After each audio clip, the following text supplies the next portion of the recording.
Running a wedding business is already a full-time job, but when you're also raising kids, your time disappears fast. I used to feel like I was constantly behind. I was always playing catch up with edits and emails and client calls, all while juggling motherhood. I felt like there just wasn't enough hours in the day, but everything changed when I started implementing small, intentional habits that keep me productive without feeling overwhelmed. These aren't huge, complicated changes. They're simple daily habits that have completely transformed how I balance business and home life.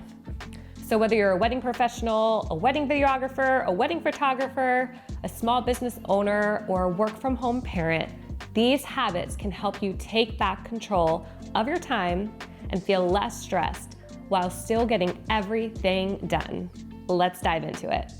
The first habit is wake up before the kids and fill your cup up first. Before you can pour into others, your family and your business and your clients, you have to pour into yourself first. That's why I've made it a priority to wake up before my kids most mornings, because with 3 littles, not every night or morning looks the same, trust me. I don't want to wake up and immediately start responding to client emails or scrolling on social media. I take this time for myself to reset, prepare for the day ahead, and focus on what actually matters. I usually start by reading my Bible or journaling or sitting quietly with a cup of coffee before all the chaos begins. Then I review my 1 to 2 top tasks for the day. So these are things that if I get them done today, I will feel totally accomplished, even if I got nothing else done. This is something I've learned from books like Atomic Habits and the 4-Hour Workweek. And you have to focus on high impact tasks and not just busy work. So I used to wake up when my kids woke up and I would already feel so behind before the day even started. But now, by getting up just 30 minutes to an hour earlier, I set the tone for my entire day and I feel so much more in control. The second habit is the 2-minute rule for business and home tasks. Okay. So one of the best productivity habits I've developed is the 2-minute rule. And I use it actually for both business tasks and household tasks. So if something takes less than 2 minutes, I do it immediately. This prevents small things from piling up and taking over my day. And if I open an email that just needs a quick response, I just reply on the spot instead of letting it sit in my inbox and saying, I'll get it to you later, right? So if I need to rename files or send an invoice, I just do it right away. But I also apply this to things around the house. So instead of letting dishes pile up in the sink, I just take 2 minutes to unload the dishwasher. And if I pass the laundry room, I toss in a quick load so that can get going. Small things like wiping down counters or picking up toys can make a huge difference when they're done in the moment, and it just takes 2 minutes, rather than just letting everything pile up and just feeling completely overwhelmed later by all the tasks that you have to do. So instead of having 50 little tasks sitting in my inbox or around the house, I knock them out as they come up. So this keeps my space and my brain clutter-free. The third habit is Sunday night planning with Justin. So this is something new that we've been doing, and it has completely changed how we manage both our business and our family life. It's on Sunday nights, me and Justin have a planning session. So after the kids go to bed on Sunday, we sit down and we take 15 to 20 minutes to map out our coming week. We go through our Asana list, we pull in tasks that need to get done, we assign who's doing them, and we look at what's coming up. So whether it's edits or client calls or upcoming shoots. This simple habit sets us up for success for the entire week. So we both know exactly what needs to get done and when it's gonna get done and who's responsible for what. So before we started doing this, we would just wing it, and that would lead to a lot of unnecessary stress. But now we stay on track and our week runs so much smoother. The fourth habit is automate and systemize your business. So if you haven't automated parts of your wedding business yet, you're wasting so much time. Trust me on this one. We have pre-written email templates for pricing, inquiries, frequently asked questions, client follow-ups. which saves us hours of writing the same thing over and over again. I also have automated invoice and payment reminders and check-in emails, so I'm not manually chasing down payments or check-ins or all of that kind of stuff. And if you want to dive in deeper to automation, I actually have a whole separate YouTube video that I took a deeper dive on this, so you can check that out. I'll link it below, and hopefully it will help you stay on track and be focused. Habit number 5 is nap time and quiet time is my focused work time. So nap time and quiet time are when I get the most focused work done for that day. And the key here is prioritization. So when the kids are napping or having quiet time, I don't waste time on doing random things around the house. So that means that even if my house is messy, even if there's still lunch dishes that are still sitting in the sink, I don't touch them. These are tasks that I can technically do when my kids are awake and they're around me. But business tasks that require more focused time from me, like editing or working on new business strategies or improving client workflows, that requires my full focus. So I've realized that there's a big difference between being busy and being productive. And it's so easy to fill my entire day with small household chores, right? Picking up the toys and folding laundry and wiping down the counters, all things that are important, of course, to make our household run smoothly. But at the end of the day, those tasks don't actually move my business forward. So instead, I'll do any household tasks when the kids are awake, and I'll try to involve them. And when nap time and quiet time hits, I switch over and I take a more deep dive into work mode. I know this is my golden window where I can sit down and I can focus and make serious progress on tasks that require my full attention. No distractions, no multitasking, just uninterrupted, high quality work. Since making this shift, I have noticed that I'm way less stressed.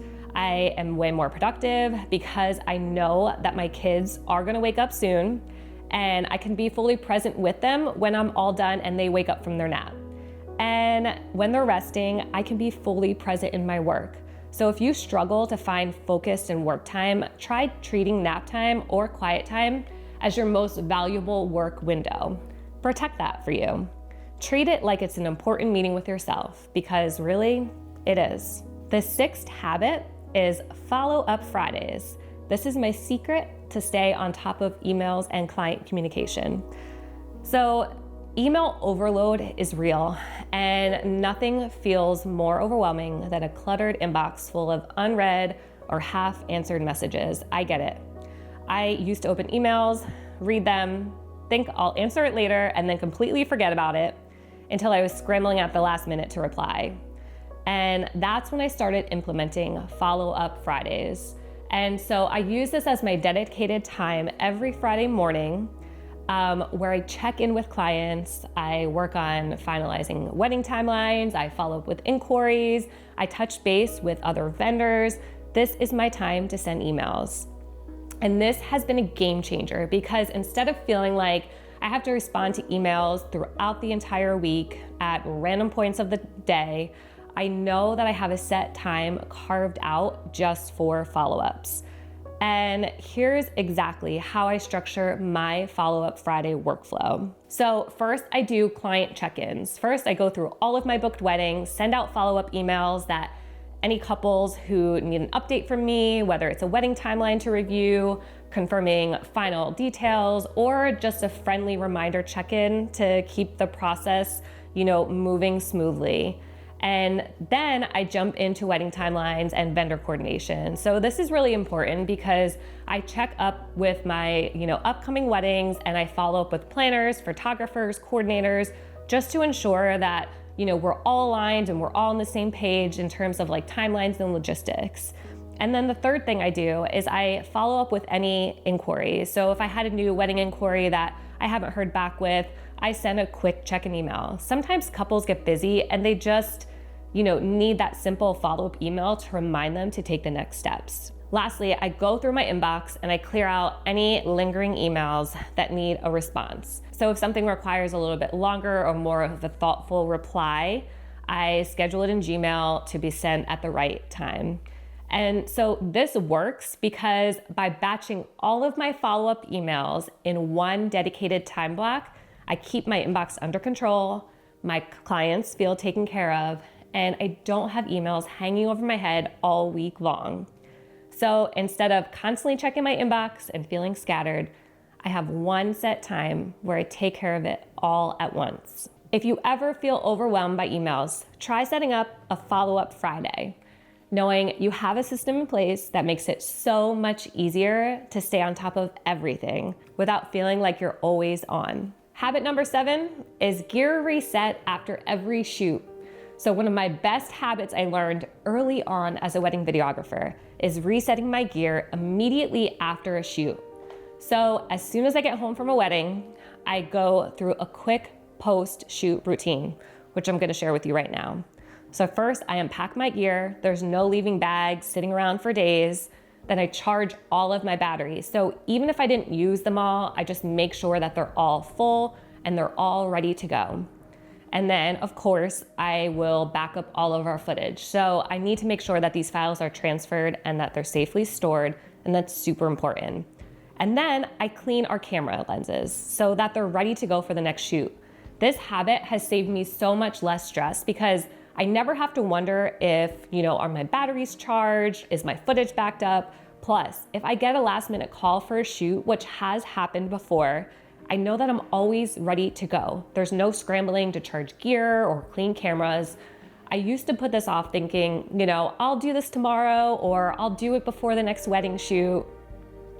But that just led to unnecessary stress. So now, it's a non-negotiable routine that keeps me so organized and prepared and ready to go. The 8th habit is set timers and work blocks for editing.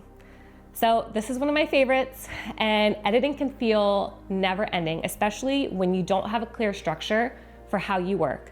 So I used to sit down thinking that I'm gonna work on this until it's done, and that usually led to burnout and frustration and just over-analyzing every single clip. So now I break my editing into a structured time work block instead of working aimlessly. So what that means is I set a timer for each phase of the edit, focusing on one step at a time. So organizing footage, pulling selects, assembling a timeline, picking out music, and just doing final touch-ups to the film like color and audio.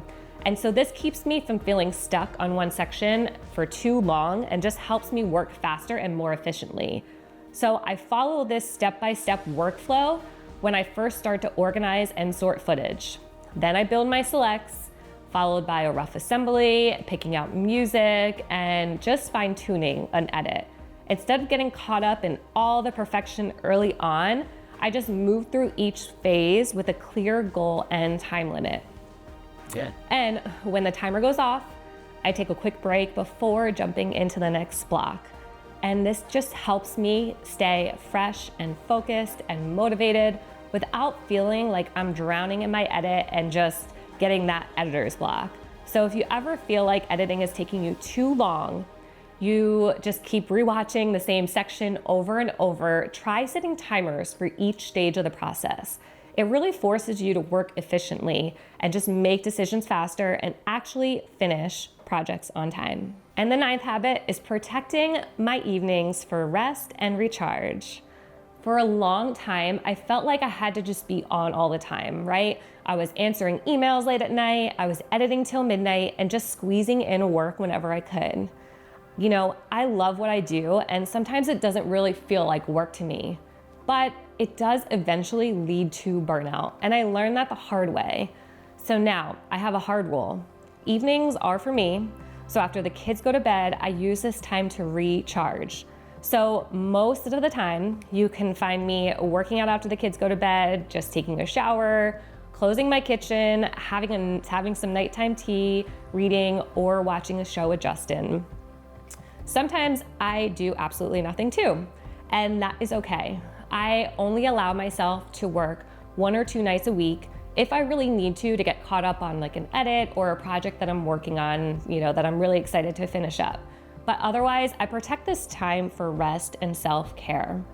So this habit has been a total game changer because now Instead of feeling like I'm actually working 24/7, because before I was, I actually have time to rest and reset. And when I do sit down to work, I just feel so much more refreshed and focused and ready to go. So if you feel like you're always working, try setting clear cut off times for prioritizing rest and evenings. It just makes a huge difference. And the last habit, number 10, is working outside of the house once a week. One of the biggest game changers we have implemented lately is working outside of the house at least once a week. So when you work from home, it's so easy to feel stuck in the same environment all the time, right? There's always something kind of pulling your attention away. There's kids playing, and there's dishes in the sink, and there's laundry that needs folding. And even if you sit down to work, you can still hear everything happening in the house, and babies crying and kids running around and screaming in the background. And that's why Justin and I have scheduled at least one work session a week outside the house. And so whether we're working at a coffee shop or going to the library, or you could go to a co-working space as well, it just has made us such a huge difference in our productivity. So there's something just being outside in a new environment that just sparks motivation. There's no distractions, there's no household tasks that are just staring at you, waiting to get done. It's just pure focus. And when we work outside of the house, we can knock out entire projects really in just a couple of hours. It's because we're laser focused, right? So if you work from home and feel like you're not as productive as you could be, try getting out of the house for at least a few hours. Even if it's just once a week, it can make such a huge difference in how much you get done. These micro habits might seem small, but over time, they have saved me hours every week without sacrificing family time. And that's important nowadays. If you like these kind of videos and want to see more like this, let me know in the comments below, and be sure to like and subscribe so you don't miss out on videos that we put out every single week. And I'll see you in the next one. Bye.